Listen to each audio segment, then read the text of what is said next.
Good morning, good afternoon, and good evening, everyone, depending on where you are joining us from today. Hope everyone's having a fantastic Thursday and week so far. Just to make sure that everyone can see and hear us, could you please find the chat and let us know where you are joining us from today? While you guys are doing that, I'll just say that we have a really awesome webinar planned for you guys today, and we're going to be diving into that in just a few moments. But if this is the first time you're joining one of our digital events, welcome. We hold our webinars, roundtables, workshops, and onboarding days to share some insightful and actionable information with the SEO community, help you make the most of our tools, and hopefully give you some takeaways that will help you boost the traffic to your website. All right, so my name is Andrew Zarudny, and I'm part of the marketing team over at SEO Ranking. But you're not here for me. Today we are joined by Anna Moragli of Search Magic. She's an SEO consultant with more than 8 years of experience. Happy to have you here with us. Anna, could you please say a couple of words about yourself before we continue? Hello, everyone. It's really nice to be here. I am a SEO consultant for the past 8 years. I am founder of Search Magic as well, a boutique SEO agency based in London. And yeah, I think that's it pretty much. I've worked with some great companies around the world the past years. Nestle, LG Healthcare are some of them. And I'm really, really excited to be back here and do this workshop for one more time. Yeah. Yeah, Anna actually is the third time she's joining us. She's our most frequent guest today officially, and the profile is pretty extensive of your background. And let me just say a couple of words about what we're going to do. No, not about Saranka. I did not introduce the topic yet, but the topic is how to turn your blog into a revenue channel with less content. This is ideal. I mean, when I heard the topic, I'm just excited to be a part of this event and just get my hands on this information. Be the first among you guys as well to get my hands on this information. So yeah, let me continue to the next slide and say a couple of words about SEO Ranking. So we are hosting this. We're the host of this event, and so we are a platform for both advanced SEO users and newbies. So we have a lot of materials that'll help you get started in SEO. Plus, we have a lot of data that'll satisfy those data-hungry experts. And you see a lot of badges up on the screen that sort of signify that we are doing our best, and we got recognition from independent experts and our users as well. And just to reiterate that we have everything for all sorts of businesses. You can see up on the screen that we have tools for business owners, for SEO pros, for digital agency, even for freelancers who can take advantage of everything altogether. So without further ado, because we have a lot of stuff to get to today, and this topic is very exciting, and I already sort of ran through the presentation, and definitely, guys, there's a lot of stuff, so you'll want to kick back, absorb it all, and take it all in, and then we'll share all this information with you in the follow-up. But in the meantime, just write your questions into the chat. We will do our best to address them in the moment. We will do our best to address them in the moment. If not, we will have a Q&A. So just if Anna, if you could start sharing your presentation, we'll start this thing. Perfect. You see my screen? Not yet. One sec. Now? Yeah, there it is. There it is. All right, great. Thank you. I just wanted to remind everyone to send your questions into the chat, and we will be happy to address them. Okay, Anna, looking forward to what you have to share, how we can save money by writing less. Let's talk about that. Perfect. So welcome again. I'm really excited to be here, and let's go over it. So today we're about to combine the magic power of SEO with content, and it's like finding the sweet spot between content and optimizing the content and promote it. So in order to create killer content, you need to have a system in place. No matter the goals, the milestones, or whatever you want to do, you need to have a system in place that you're about to build it from experience. So the best content out there, and this is not just me, it's like researchers and best experts of content talking about it, is three basic things. So the best content, first of all, is discoverable, meaning is based on keywords. It's properly optimized to be found, not only in search engines, but we need to be able to find it. The second thing is to be desirable. So you need to have a very well defined audience in order to know how to write and connect with them. And the third thing is to be shareable. So you want to make your audience being able to share your content with others because they relate to it and because they found it and they feel related, and that's why they want to share it. And that's why you get more traffic. So this magic happened a lot years ago, and it's actually started from Walt Disney. So here you can see the actual Disney creation model and how they came up and create all of this amazing content that we see in our screens. So things are pretty much simple, not that simple, but simple again. They start by creating the story, doing research and creating the models, the characters, do the research and go to start writing. And once they're done writing, there is an entire system in place for production and creation of this movie that it's actually consisted of specific pillars. Let's say that would be animation, music, sounds, the actual animation, the camera, how they're about to do everything, the editing, and there's an entire process for every little step of these steps in order to get the final movie. And I'm saying this because it probably sounds familiar. It's quite similar to what we have to do with content because we have an idea. We run through a framework to execute this idea. We come up to the first draft, we follow up the final draft until we publish the content. So content is the foundation of our culture. And even though we've seen everything with AI and everything, content is about to remain the foundation of culture, every culture.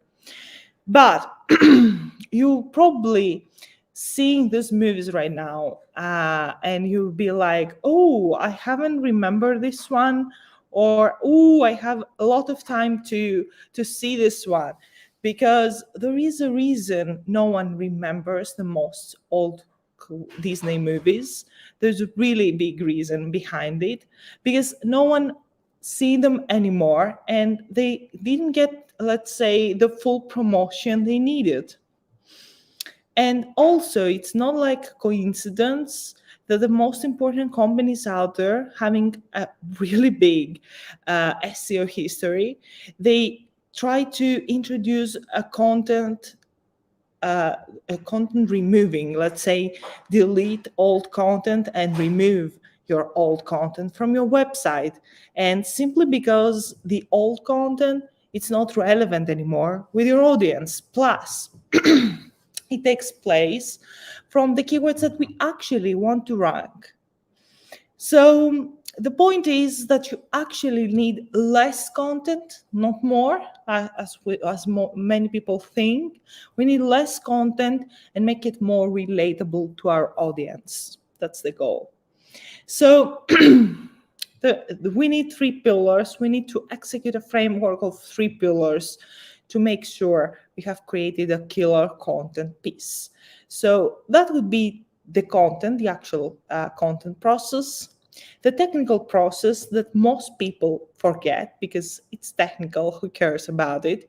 But it's the most important pillar of all because we need to have a really good user experience in order to make sure that the content can be found. And last and the most important one is the promotion, because the content that it's just technically right and no one can find it doesn't make sense. You can find it and you won't remember it in a few months. So with no further ado, let's go through the content pillar, and it's the actual process of creating the content. So for me, the most important part is creating a persona because you need personas to target. So this is a step that we actually do through our keyword research process as well. It's that much important because you need to understand who you write for, what are their goals, what are the demographics, what are the personal and business goals, what could be possible objections from buying your service or your product, and what would be your potential answers. So based on that, and after clarifying your personas, you'll be able to create more meaningful content if instead of try to create more content to catch many different personas. So based on your personas and after identify what they're looking for, you can go and focus on niche topics and be really, really specific on what you want to write. And a good way to start your topic research would be from Basum or a related tool to start, to the basic research to know what to write for. Also, what makes a great blog post is again for specific elements. It needs a really good title because people tend to decide if they want to read something even from the title. We need a really good structure of the page. We need to make it optimized for search, of course. And also we need to design to be convertible and easily shareable with others.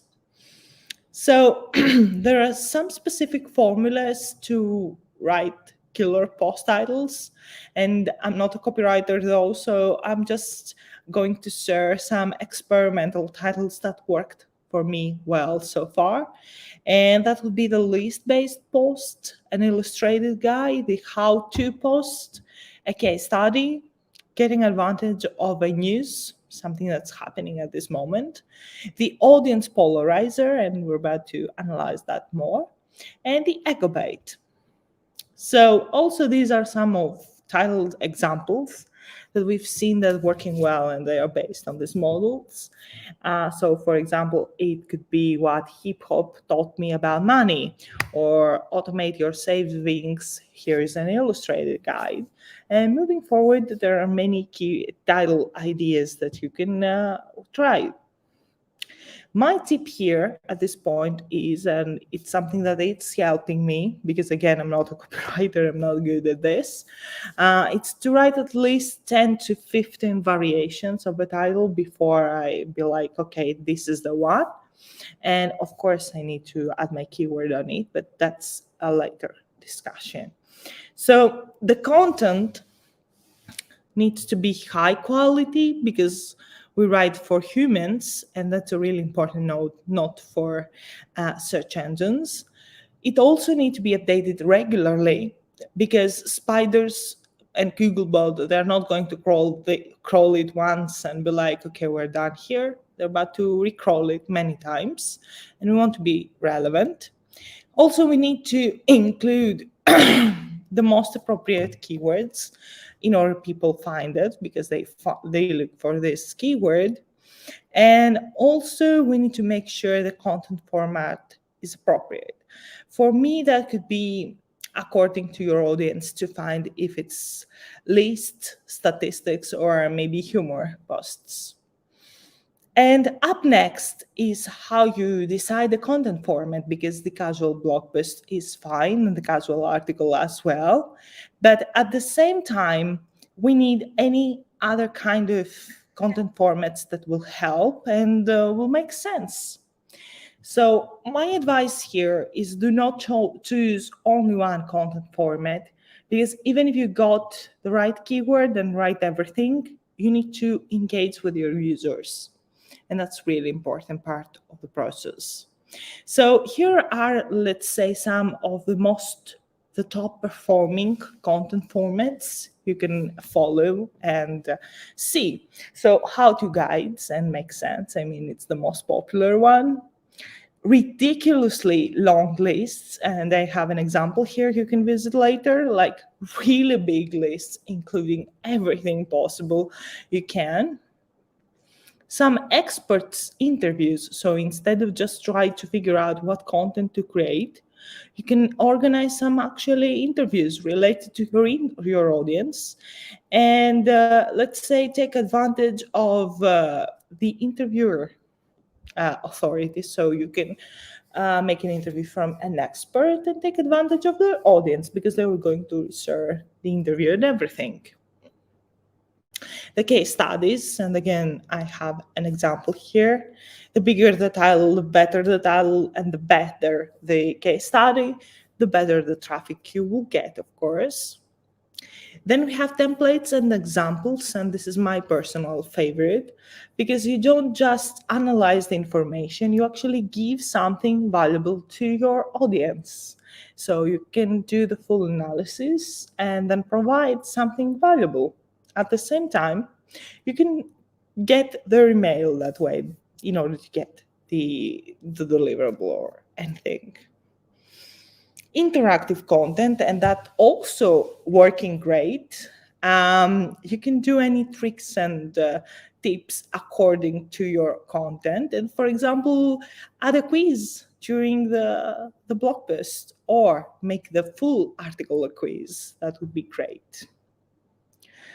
Then we have calculators, and this is an enormous, big amount of information because calculators can actually bring tons of traffic to your website. They're huge, huge opportunity, especially in the finance sector, real estate sector, things that we actually need to calculate things.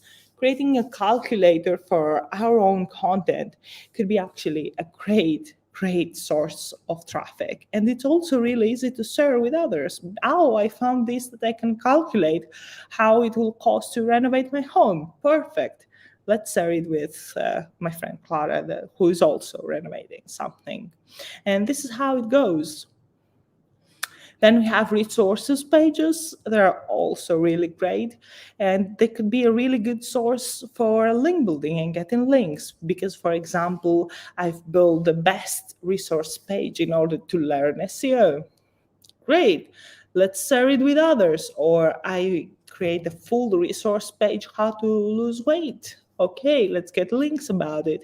It's a really good, let's say, idea to get links and promote your content.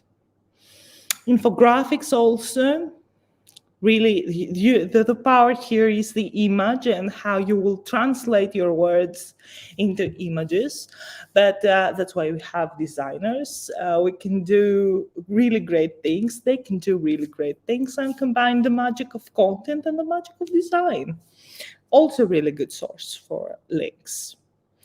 Now, now that we know how, let's say, to have a better structure to our content, it's time to learn how to optimize it for search.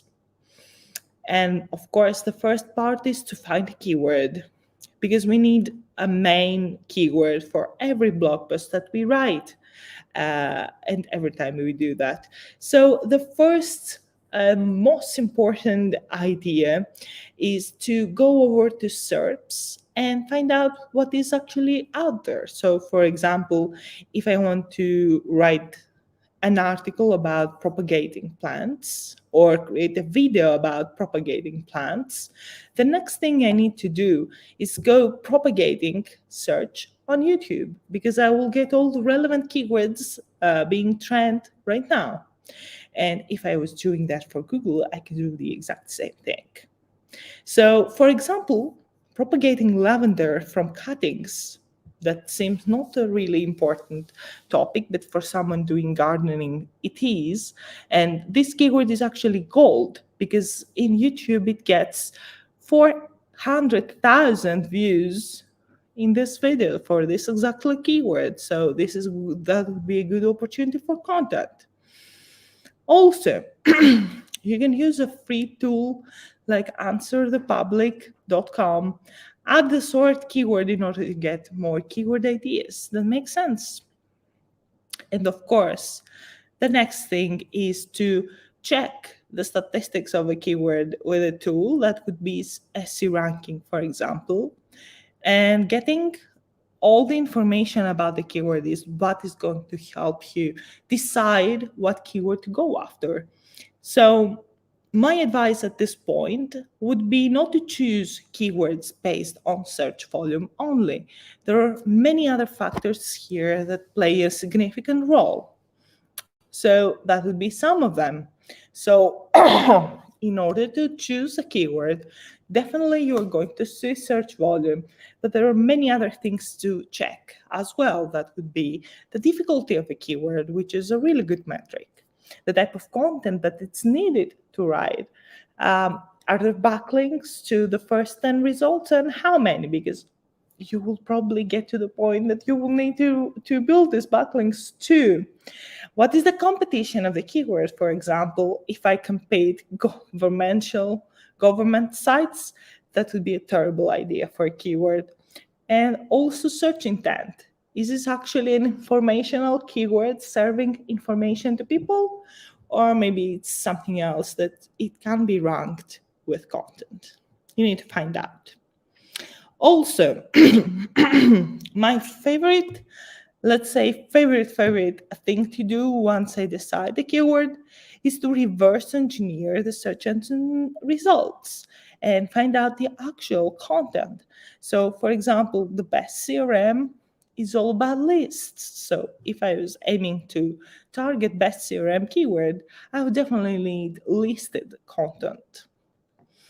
Okay, and now that we have, let's say, the basics, we need to talk about topics and clusters, which is another pretty popular model to create content more effectively.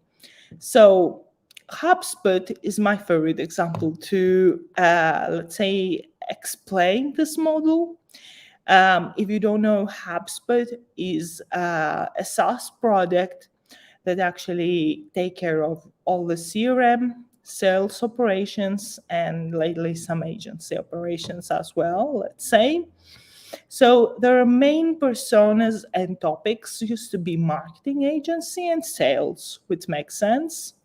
And they used to create content all over the place for all over the topics as much as they wanted to until they implemented topics and clusters and start organizing better their content based on specific topics that they will split on subtopics. So in order to make this to work, you need to identify based on your audience three let's say 3 to 4, I would say, big topics, and then split these big topics to subtopics. And for each subtopic, you need to come to a structure like this one. So you need your core topic, that would be the biggest article, let's say. That could be, for this example, that would be podcasts, and then find all the relevant subtopics that you can cover for the big topic podcasts. So here could be true crime podcasts, starting my own podcast, comedy podcast, business podcast, the benefits of podcasts, self-help podcasts, where to download podcasts, and cover all the information about the topic. The next thing is, as long as you have all the content, you need to connect all these topics and subtopics between them, only the ones that make sense and are similar. So that would be. And we're moving forward to the technical pillar. And as I said, it's like the one that we most forgot about, and it's not a good thing to do. So let's do it. So I don't want to be too technical because I know sometimes it's not a good idea. So I will just give you like a glimpse of the most important things you need to take care of. So that first of all would be the canonical tag. This is just a simple tag, declares and prevents duplicate content by showing to Google which page is the original one. The only thing you have to do is either ask from your developer to do it, or if, for example, you have a WordPress, you can go to yours and just go to the advanced settings and add the canonical. So this is a really good key of security. Let's say if you, for example, repurpose your content or republish your content to other websites. So you need canonicals. Then you need to add structured data. This is also really important because you declare what kind of information you have to a page to Google. And in our example, we need to declare we have article. So you need article structure data. This is also really simple to add. You can do it by Yoast or any other plugin related to SEO you're using. That would be Rank Math, for example. And then you can check really quick and easy with validator.schema.org if you do have structured data to your pieces of content. All you have to do is to open the tool, copy paste the URL, add it here, and you'll get the results. Okay, and the most important thing is to check over all the SEO elements, and that could be really useful to do with a simple Chrome extension that could be blue button. With one click, you can just check all the important SEO elements. That could be, for example, page title, meta description, the canonical, if we have it, the images, if they're optimized, and all these things. It's really easy and simple. It's really helpful at the same time. And this is just a small checklist for you to remember that every time you publish a piece of content, you need to make sure you don't have any broken links included in the piece of content. You actually have a canonical tag. You have added the structured data for article. You have a proper URL structure that could be, most of the cases, your domain / the article title. You do internal linking with the most relevant articles and also the most relevant, for example, main pages of your website. And you have write a page title and meta description that include your main keyword. So we're moving to the fun part. That would be the promotion pillar. And as I said in the beginning, the most important pillar, because this is like more than the half of the job. Because if you don't promote the content and you just publish it, nothing is going to happen. So the first reveal for tonight is that actually Lion King is remastered from Hamlet. And this is really shocking. I know, I was shocked too. And this was just a repurposing of the original Hamlet. Also, no one remembers the Lion King. Everyone remembers the new Lion King. And also the new Lion King, as it makes sense, it's the Lion King revised. So in case that it wasn't clear, we need to repurpose the content and not just originate new content. There is no much of a value to it. All we have to do is to revise what we already have, repurpose it, and recreate it. So the goal after do that is to generate links for this content. This is the really most important than creating one more piece of content.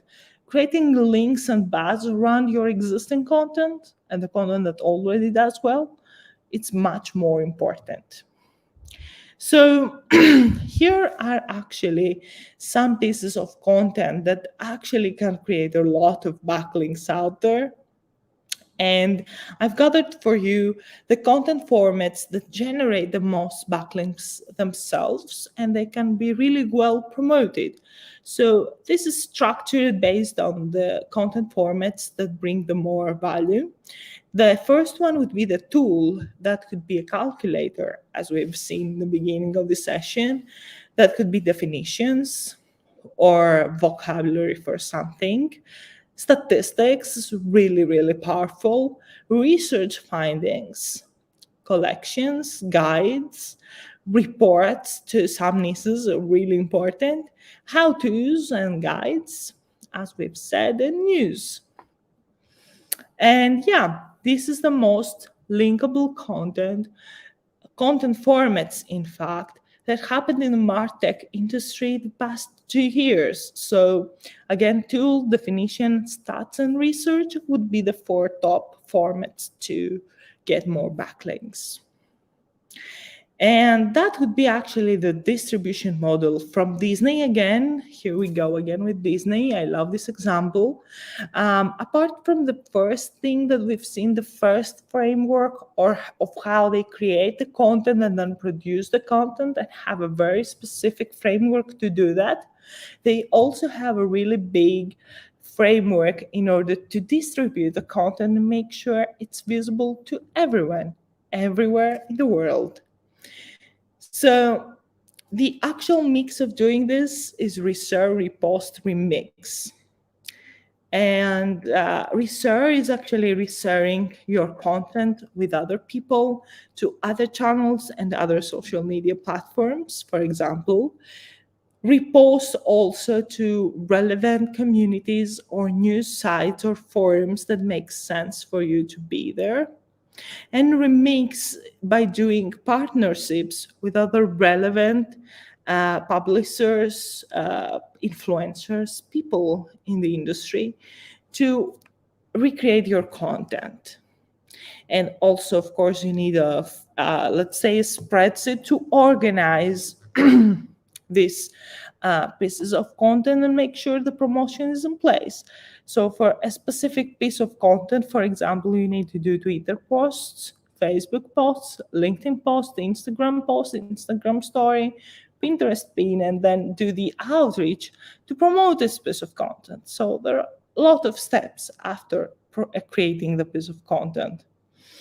So you can actually start by republishing content that it's already the best content of your site and leverage someone else's audience to do that.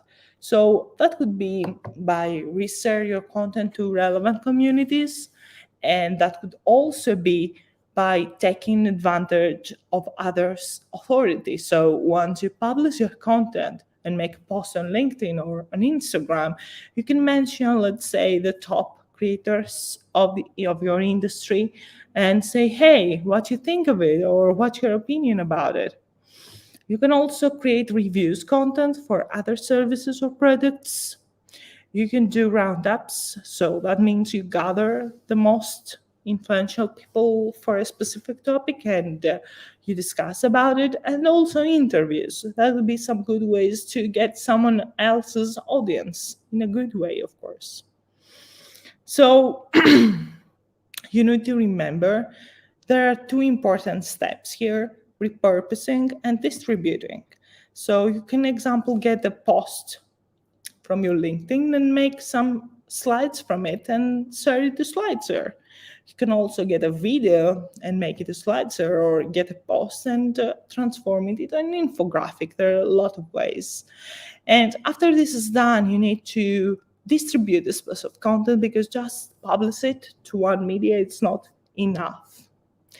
So the next and most important thing here is the link building part. So you need to find first some niche blogs and relevant publishing sites that make sense for you, and create backlinks from them through making blog commenting, guest posting, or exchanging links. And in order to analyze a backlink opportunity is a good one. Again, you can use SEO ranking to monitor these things. And most important one, I want you to remember that no one remembers these movies, but we all remember the classics, and this is what they care about the most. They take the classics and remake them, actually. So thanks to great creation and great distribution, we can have a perfect piece of content and create less content instead of more. And that would be it, guys. Thank you for your time, and I'm waiting for your questions. Yeah, I feel like you took. Thank you, thanks a lot, Anna. I feel like you took us on an entire journey through SEO. That there's so much to, like, from the research phase to the publishing to the promotion phase. It's just, and backlinks. Yeah, just I feel like there's so much, and excited about everything that you shared, definitely. And we already have a couple of questions, and we can just sort of jump right into it, if you don't mind. So let me Yes, of just course. bring one of the questions up on the screen, if I can do that. Um, I thought that's probably a different platform I'm used to. Anyway, the question is, how can I measure and track the success of my blog? Okay, here it is. How can I measure and track the success of my blog as a revenue channel when my content output is minimal? And a follow-up question to that, what metrics are the most relevant in this scenario? Okay. First of all, you need to measure the rankings for the specific blog post. And then you definitely need to measure metrics like click-through rate, bounce rate, metrics that show how the user is like engaging in this blog post. And of course, if it's an e-commerce site, for example, if you can measure how much money you get from this blog post, I for sure that was happening with Google Analytics, and I'm pretty sure it's happening with GA4 as well. And I have a follow-up to this question. What if you take into account a time? For example, something was published 2 years ago. How do you change the measurements over time? I don't actually change the measurements. What I do is I keep track of rankings, main metrics again, click-through rate, how many backlinks this piece of content has, and how many people visiting this blog post. If, for example, a blog post doesn't have any rankings, non-backlinks, non-traffic, and really bad click-through rate, it means that I definitely need to recreate this piece of content. It's not relevant anymore. If, for example, it has rankings but really low metrics from the rest, again, something is wrong with this piece of content. So How quickly can you tell? How quickly can you understand if a content is not performing well? This is just again from me. I just like the question. I wanted to follow up on it a bit. I would say rankings and backlinks. That would be the first indication. No rankings, no backlinks. Something it's wrong. It's not Oh, very well. okay, got it. Thank you. Let's have another question we have from Carl. Yeah, I didn't log into the platform properly. I can't bring up the questions on the screen myself. So if I could get help from the person who's in the background of this, could you bring up the next question on the screen, Yelena, please? Thank you. So we have the question about hubs for a long list of FAQs. What is it better to have an FAQ sub page or and link out to it? For me, I would add FAQ structured data and keep them all in the main page. That would give better chances to get in SERPs rankings as well, with people also ask for So concrete answers. if it is hosted on a different page, that means that it's a whole different thing in the eyes of the search engines, or is some link juice passed to it? Just what are the It definitely negative passes link. points? It definitely passes some link juice. Personally, I prefer one page, all FAQs inside, small and concrete answers that will rank better. All right, great, thank you. We have another question from the same person. With regard to podcasts, putting podcasts on the landing page or a podcast hub and link to it from the landing page. So it's on the screen if it's easier to comprehend. Put podcast on the landing page or podcast have a link to it. If I understand correct, you mean to if you have a landing page to get the podcast, and if it's better to have the podcast and send a link to another landing page.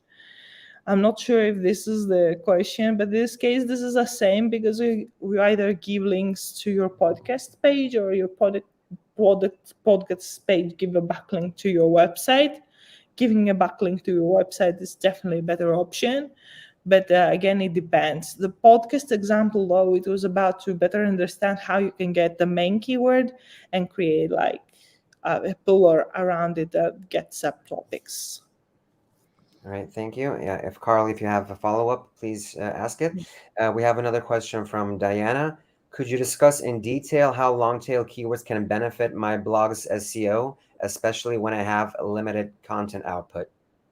Yeah, long tails are really great because you can get more focused on specific audience. So someone searching this question, no, we know pretty well what he's searching for. so you get more qualified traffic to your blog. And especially if you just start blogging and you don't have that much of a power online, long tails are more easy to help you rank and get your first results. Yeah, thank you. And Carl wrote back that he has his landing page is just so bloated that he's just thinking of different ways to sort of break down the information on it. All right, thank you. Another question we have from Olga. Uh, Anna, do you recommend having a blog for fashion e-commerce stores, and why? And if so, why? Why? Thank you. Yeah, this is like necessary for e-commerce. It's really helpful because you will be able to catch your audience from the moment they search information, for example trends for skirts, and you will be able to communicate your own products in a better way. So think of it like you build trust with them, and then you will be able to sell them your products. Great, yeah. I used to tell everybody that the blog is where your keywords live because on an e-commerce page, it's very difficult to just house everything that you want with the right search intent. Uh, Appreciate your answer. Another question we have from Connor. Could you explain with examples how to balance writing for the audience and optimizing for search engines when the content produced is not frequent once again? Yeah. Writing for your audience and optimize for the search is actually and should be the same thing. So your audience is about to define your keywords, and based on your keywords, you will do the optimizations for search engines. So it's not like they're two separate things. Your audience are your keywords. So this is your optimizations. They go together. I'm guessing like what is the importance of specific usage of specific keywords in a page, or is it about just answering what the people's queries, getting answers to the people? Because after all, that is what Google ultimately wants. I was thinking that that's the question Yeah. is specifically more about like use of specific keywords in a text. I'm guessing. Yeah, also from the moment that you write for your audience and you have the keyword, it's not like you have to go crazy and use the keyword all the time within the page. The keyword optimization, it's like the list of your problem. You just take the keyword and add it to the proper places. That would be metadata, that would be to the top of your page, and that would be like, we don't go crazy with optimizations. Algorithm, it's pretty smart right now to understand what the page is talking about. Thankfully, yeah. Another question we have from Daniel. So Daniel's writing a travel blog where all the keywords are super hard because of competition. What would you use to choose the right words when you have super high competition? Yeah, long tails here is the most great example to explain long tail keywords, especially on travel, which competition is huge. You can actually start from the long tails and get some first traffic, build around the topic that you want to build with long tails, and then you will be able to better rank the hard keyword. Appreciate your answer, Anna. Let me see. We have another question. I have no idea how to pronounce this name, but what is your best practice strategy for internal linking? Is this Greek? Or is this Jewish? Anyway, sorry, let's No, focus no, on the it's not question. good. Okay. What is my best practice strategy? Okay. Depending on the website, actually, again, you don't want only internal links, you also need external links.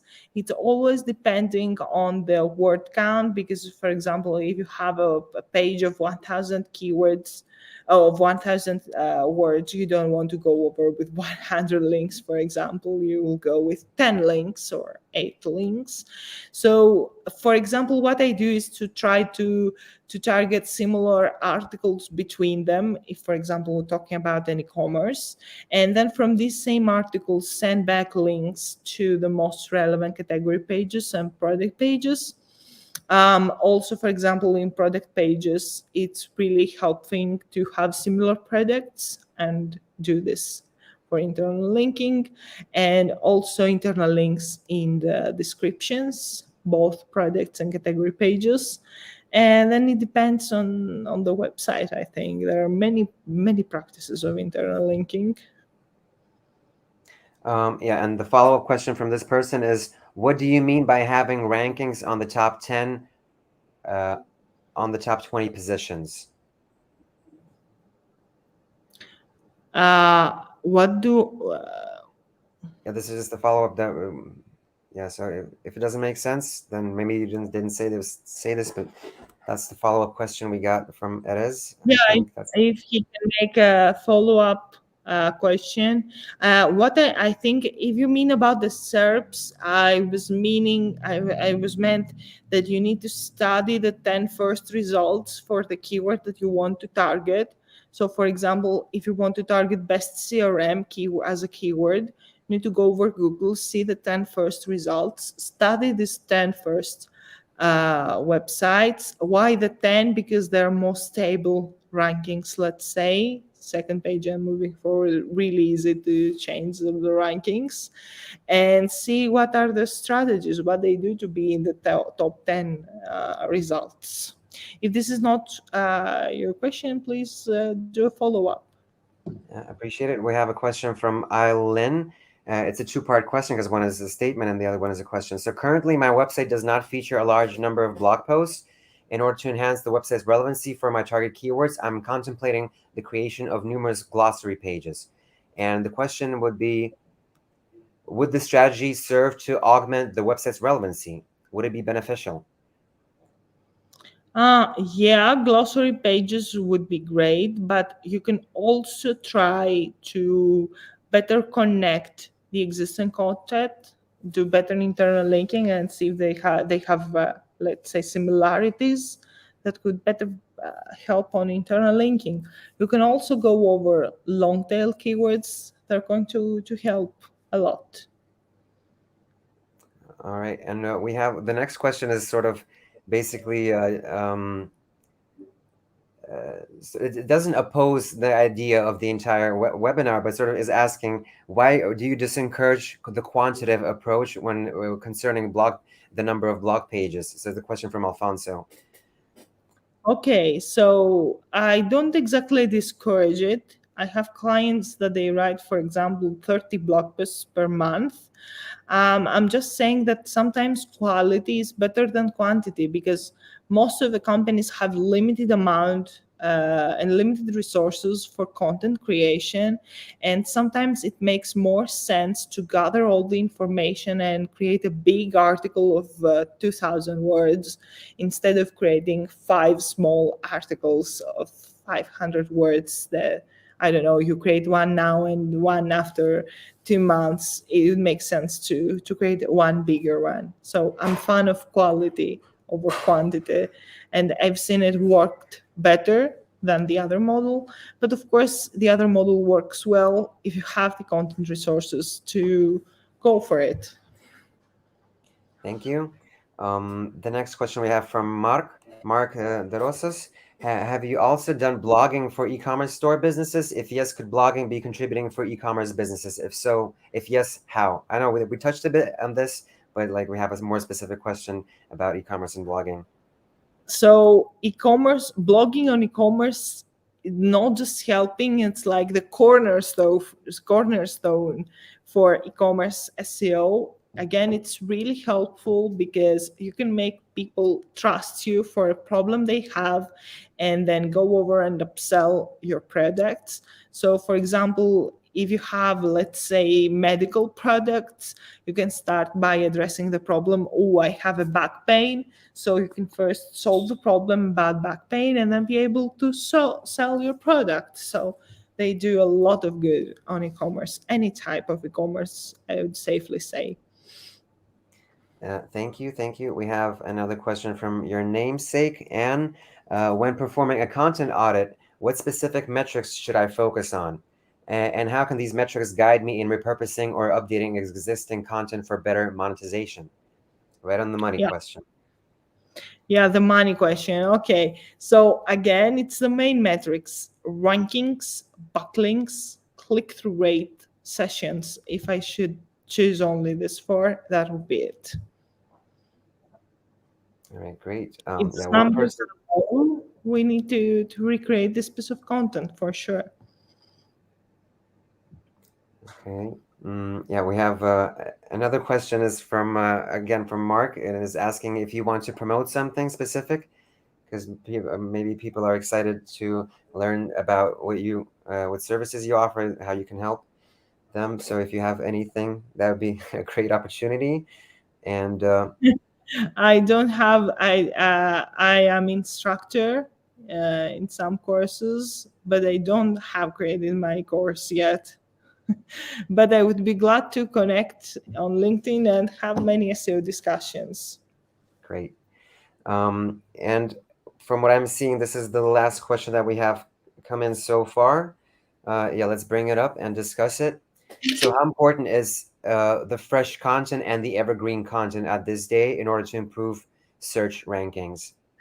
Evergreen content for sure, because fresh content, if it's especially related to news, for example, at some point it's going to get irrelevant. Evergreen content will always be like in top. If you get on top for evergreen content, you're never going to lose. Great. And we actually have another question come in just asking what is the minimum number of posts on a blog that you would consider this page to be a blog when you're starting out? Mm, Again, depends on the case. Um, when starting a new blog, again, I would start from the long tail keywords. Try to go at least to over five long tail keywords, 5 to 10, before I go to the main keyword, the big keyword, let's say. But again, I would go over quality over quantity, even though if it was a new, because if a new blog, because again, quality is more important than quantity, because you saw to your users early on that you can give a lot quality things. Yeah. I have something actually to contribute because, like, one of the companies that I worked for, we decided that we need to have a blog straight away, but we didn't want to optimize it all the time. So we just wrote two blog posts on like important topics for us as a business, and then we wrote one ebook for for each of these two topics. So we converted people to get an email, just to sort of focus on what we did, for what our company could do like really quickly without just sort of focusing on everything at once. We just focused on three areas and developed them for like a half a year. So that was just an experience that one of the companies had. Um, yeah, thank you. We are out of questions at this point. Let me just quickly share the slides once again and remind you guys what you can do. If you're an SE ranking user, you are welcome. Well, if you're not even a user of SE ranking, you're welcome to check out our extended free trial that has access to all like more than 30 tools that we have. So just scan that QR code, check it out, and write to us if you have any questions. And yeah, you know the drill. The next slide that I wanted to share with you guys is we have our community, SE Ranking community, where we have people from our team, people from just generally the SEO community. That's like the name of it. So it's your peers, our users, experts who are also a part of our community. So you're welcome to join in there, ask your questions about SEO in general, about SEO ranking, and the people in there will help you out, definitely. And we also have a couple of courses out on the SEO Rankings Academy. So if you are struggling with SEO basics and are asking questions like, what is a minimum search volume, a good search volume? So this is something that you would definitely be interested in checking out. It's a free course, just check it out. And we also have a course about doing content SEO. And yeah, so it's basically just shows you how to do the science of SEO and content SEO. Plus, we have a demonstration of how our tools can help you guys do that. So be sure to check it out. It's also available in a free trial, and you're welcome to do that. And I want to finish off by also inviting you to check out our resources from a ranking side. We have um, our, our profile on LinkedIn, on Facebook, on Twitter, and we have our YouTube channel. Yeah, and this video is actually going to be posted up there as soon as we are over, as soon as this event is no longer live. And let me just see if there's another. I'm not looking if it's a question or not. Um, Okay, and let's just finish off with another question. One last one. In a blog, when most of the traffic comes from searching, how important is the design or look of the homepage itself?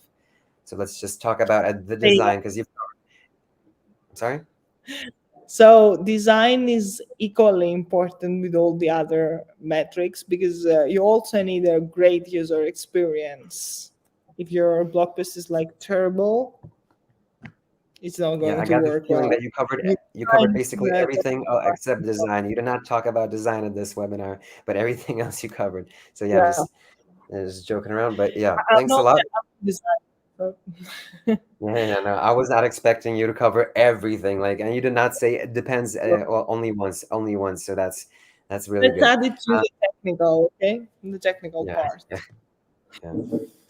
yeah. All right. So thanks everyone for being here. I want to thank you, Anna, for doing this with us for the third time, and we can't wait to what you have to share with us during our next sit down. And yeah, we will send everything your way, guys. And yeah, take care, stay safe, everyone, and have a great summer and continuation of your day. Thank you, guys.